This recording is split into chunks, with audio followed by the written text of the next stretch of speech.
I am Kathy, a 55-year-old woman. A few years ago, my husband passed away due to a sudden illness, and now I live alone. I have 2 children, but both are married and do not live with me. My son has his own family but lives overseas, so I rarely see him, and I don't get to see my daughter much since she got married. I do call my children occasionally, but I've been somewhat worried about my daughter. She always sounds lifeless, and I wondered if she was being mistreated at her in-laws' place. Since getting married, my daughter has been living with her husband's parents, that is, at her in-laws' house. I've never been mistreated by my in-laws myself, but I have friends who have, so I am concerned. Hello, Sarah, are you okay? I sent a package to you recently. Did you receive it? Thank you. Sorry for contacting you late. I've been quite busy. Well, as long as you got it. But Sarah, you sound like you're not doing well. Are you okay over there? Yes, I'm fine. Sorry for making you worry, Mom. Sarah's voice was somewhat faint, almost ghost-like. Come to think of it, I haven't seen her in a while, so I can't confirm her well-being. I became anxious, wondering if she's eating properly or if she's getting enough sleep. As a parent, no matter how old you are, you worry about your children. Even if they are married and have their own family, I think that doesn't change. My late mother worried about me until the very end, so I thought it was normal for me to be concerned. I worry about Sarah to the extent that it's not overprotective or intrusive, but I worry she'll be annoyed. Well, Sarah isn't the type to say such things, so I reached out to her only once in a while. One day, I was going about my regular chores and work just as usual. It was already 8 p.m. and I was thinking about having a cup of tea before heating up the bathtub. That's when the doorbell rang. I wondered who it could be at this hour, and when I opened the door, it was Sarah. She looked more worn out than the last time I saw her. Her hair was a mess and her cheeks were gone, and her wrists visible from her sweater had become very thin, like withered branches. I panicked, wondering why Sarah had ended up like this. Sarah, what happened? Why are you here at this time? And what's with your look? Actually, I haven't been able to buy a single new piece of clothing. What? Really? All the money I saved up from the time I was single, and even my full earning from my current part-time job, gets taken away. So I can't buy clothes for myself, and even when I ask my husband, he won't buy them for me. I see. That's why she's wearing such a tattered sweater and coat. They're covered in lint with holes everywhere. Normally, a husband would feel bad seeing his wife dressed like this, but apparently her husband doesn't care. And what does she mean by all of her part-time pay is confiscated? After Sarah got married, she quit her full-time job and started teaching part-time at a tutoring school near her in-laws' place. Seizing her paycheck, that's crossing the line. Also, they told me to keep the budget for groceries under $35. What? That's ridiculous. If I were to go over 35, they threatened to hurt me. I overspent by $5 today and got yelled at by my husband and mother-in-law. That's terrible. Mom, I have a favor to ask. I want to stay somewhere else tonight. Can you lend me $50 for a motel? I'm sure my husband will calm down by tomorrow, and I just want to stay somewhere else tonight. Honey, you don't need to stay at a motel. What a waste of money. And your face is burning red. You probably got a fever. Yeah, I caught a cold. Why don't you stay here for a while? I can take care of you. Really? Thank you. Sarah's face brightened up. I prepared some warm milk for Sarah and let her use my spare room. I had some pajamas that fit her, so I handed them to her and told her to change. She seemed really worn out from cold and fell asleep almost immediately after taking some medicine. Well, it's a relief that it's nothing too serious, but why did it have to come down to this? Kathy said she would get in trouble if she didn't keep their monthly grocery expense under $35, but that's impossible. They're not farmers. They can't grow and get their own vegetables and fruits to keep their budget that low. It made me wonder if they had some sense of basic living expenses. With inflation, prices of goods have been rising, and there's no way $35 is enough for Sarah, her husband, and her in-laws. I trembled with rage thinking about their unreasonable demands and the fact that they're confiscating all of Sarah's part-time pay. The next morning, Sarah got up looking sluggish, but her fever seemed to have gone down a bit. I made her see a doctor just in case, but it turned out to be a common cold. I was relieved it wasn't anything serious. Well, at least it's just a cold, not some troublesome disease. Yeah, there's been a flu going around recently too. But why did they start confiscating your part-time pay? Actually, my mother-in-law keeps insisting that she needs money. Huh? At first, she said she didn't have enough funds for retirement, giving several reasons, but something feels off.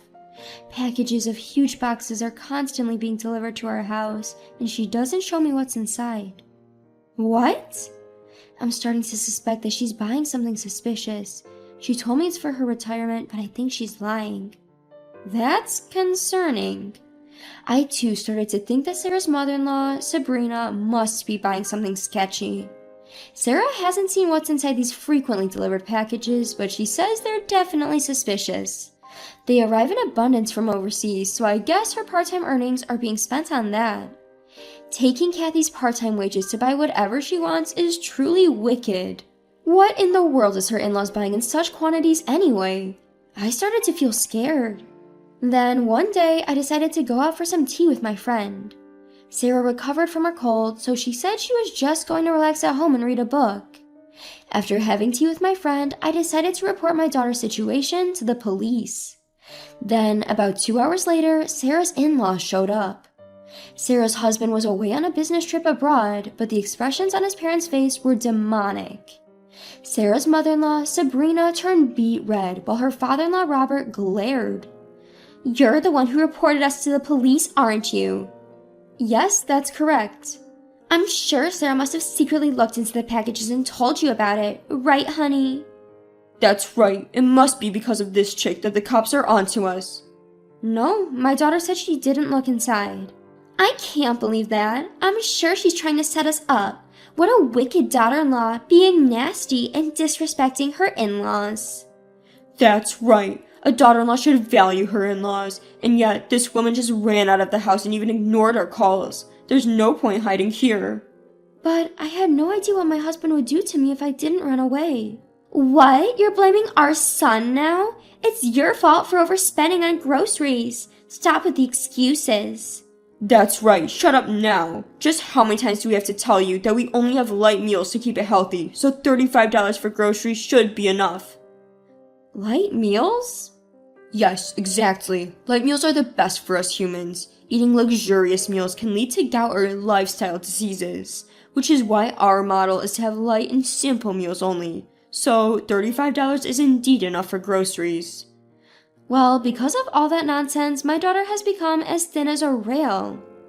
Robert always spoke as if eating light meals was a shortcut to good health, but when Sarah first came home, she was clearly malnourished. Her shiny hair was now dry, so was her face, and her skin was peeling off. What's worse, she was so skinny that she looked like a skeleton.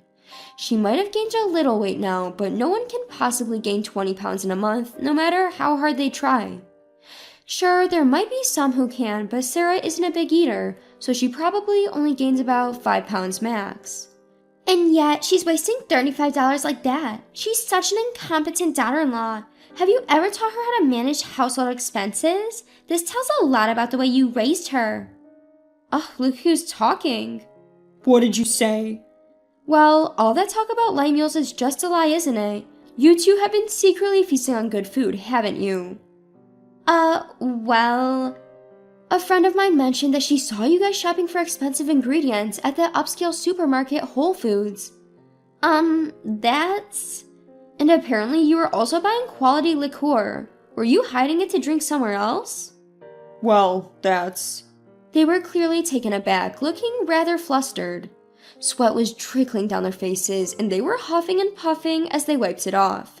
So, what's your point? Reporting us to the police just because we secretly enjoy good food without our daughter-in-law? Have you lost your mind, Kathy? Haha. Exactly. It's not a big deal, right? We also want to spoil ourselves once in a while. We've been eating simple and light meals for so long. Oh, is that so? But I suppose all this luxury is thanks to the money you've made through your sketchy business. What? Huh? Don't you guys sell Japanese pharmaceutical products on eBay? About that... It seems that it's against the site's policy for individuals to sell pharmaceutical products. I don't really use online flea markets much, so I wasn't aware, but isn't that against the Pharmaceutical Affairs Law? Well, So I decided to report it. It seems you were selling stuff like Dream Diet pills. But how do you know? Oh, that friend of mine was almost sold to get your products. She's a bit chubby, and when she was walking down the street, she ran into you and got asked to try the Dream Diet pills and to buy them from your online store. Oh, that time. My friend is indeed a bit chubby, but she was offended that someone even more overweight would say something like that to her, haha.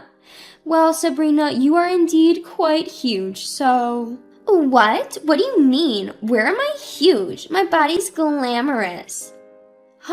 Glamorous. Also, Robert, you've got a bit of a belly too. You must be eating and drinking some pretty good stuff.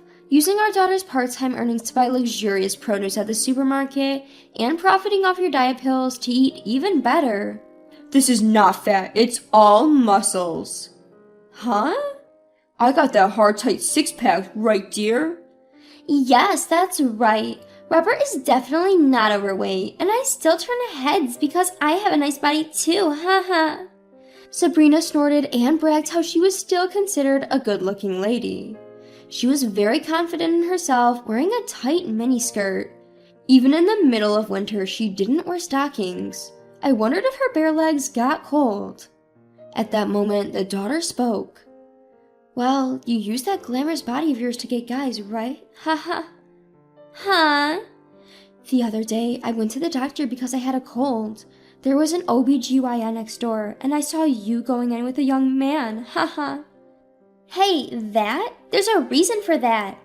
Do you mean in your 50s you've had a child with a young man, or did you catch a disease? Oh my. That's not it, shut up. You even got that far with some random guy. Are you pregnant or sick? Which is it? I'm sick. What the hell? No wonder I've been feeling off. It's your fault. I'm sorry, I was just with him for fun. It's not my fault, the guy just wouldn't leave me. You seem to be having a great time. You guys even looked like a sweet couple, holding hands and going into the hospital. And it was you who was all excited, talking about, let's go dine at a restaurant after this, and we'll go on a Ferris wheel too, haha. Shush, don't talk any more than this. I cannot forgive you for using all of my earnings and the fact that you guys were eating great outside home. Also reselling the contents of that strange package, breaking the law, terrible. Well, needless to say, having an affair is awful too, haha. Ah! Sabrina, everything's ruined because of you. Father-in-law, you were selling stuff out too. I know you guys were being sneaky, staying up at night. No, I was only running a business. I wasn't having an affair. I'm clearly innocent. No, what are you talking about? You've been a criminal since the moment you violated the law. You're far from innocent. My daughter has grown tougher now and took a firm stand against them. Sabrina was sobbing uncontrollably and Robert kept yelling. It was a disaster. Even though we were in our house, they were so loud that our neighbors came out and it turned into a gawking spectacle. They yelled at me, saying they were being embarrassed, but it wasn't my fault. For now, my daughter's planning on divorcing your son. Given that she was abused, she'll probably sue him for emotional distress and seek compensation. That's right, I will seek compensation from my husband. Also, please return all my part-time earnings that you guys took away. But... I said give it back. Don't you dare underestimate me. Did you think I was some slave who would just obey everything? I'm not afraid of you anymore. I don't care what happens. Just give it back. Yes, I'm sorry. I was wrong. I apologize. Our usually soft-spoken daughter raised her voice, causing them to hastily bow down an apology. It seemed as if we were bullying them, and I wished my daughter would stop yelling at them, but I guess it serves them right after all. In the end, they were penalized for their crimes, it seems. Later, Sabrina and Robert got divorced, but it turns out Sabrina had not only contracted a disease, but was also pregnant in her 50s. Even I was taken aback by this. She of course had to pay alimony to Robert. Since then, Sabrina planned on starting over with her lover, but got abandoned by him. Even when I heard this, she meant nothing to me, so I didn't care at all. My daughter also got divorced and receives compensation from her ex-husband. My daughter didn't have children yet, so I thought it was good that she was able to divorce before having any. Rumors spread in our neighborhood that my daughter ran away after she was mistreated by her husband. It seems that the rumor also got to his workplace. From what I've heard, it became uncomfortable to stay at his workplace, so he resigned on his own. I don't know what happened to him after that, but he's probably staying with his father, Robert. I am now living together with my daughter, but we are not financially struggling. My daughter works as an online tutor, and I have been working from home for a while now, so we make a decent living. My daughter has been putting on some weight and getting healthier. Seeing this, I am truly relieved.